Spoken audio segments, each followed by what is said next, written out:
2 days to Christmas. The whole house was full of excitement again. Bags were packed and placed by the door, big ones filled with clothes, gifts, and snacks for the long journey. The children danced around happily, singing Christmas songs and talking about their cousins in the village. Yuju, as always, was calm but thoughtful. Before they left, she called everyone to the living room.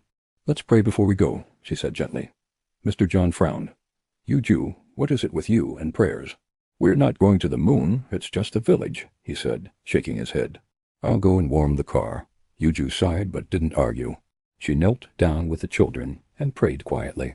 "Lord, protect us and guide us," she whispered, her eyes full of faith. Outside, Mr. John sat in the driver's seat, turned the key, and waited for the engine to start. But instead of the usual loud hum, there was silence. He tried again. The car coughed weakly, then went quiet. "What is this now?" Mr. John muttered, opening the bonnet and staring at the engine. He jiggled some wires, wiped his hands, and tried again. Still nothing. Frustrated, he went back inside. Yuju, the car won't start. I don't know what's wrong with it." Yuju looked at him calmly. "Maybe God doesn't want us to go," she said softly. Mr. John snapped. "Stop saying that. What does God have to do with a car engine?" "I'll call the mechanic." A few minutes later, the mechanic arrived with his tools. He opened the bonnet, checked everything carefully, and after a while he sighed and shook his head. "Olga," he said slowly, "the engine has knocked. This car is not going anywhere today." Mr. John's eyes widened. "Knocked? How? I drove it yesterday." "It was fine." The mechanic shrugged. "Sometimes these things just happen." Yuju smiled faintly. "God knows why," she said quietly. But Mr. John wasn't listening. He paced the room angrily. "So now what? Are we going to cancel Christmas?"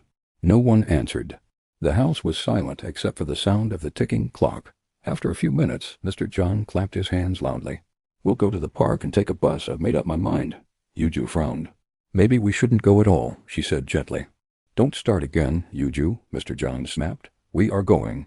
The matter was settled. The bags were repacked for the bus, and the children were still excited, but Yuju's heart was heavy. She whispered to herself, "Lord, please take control."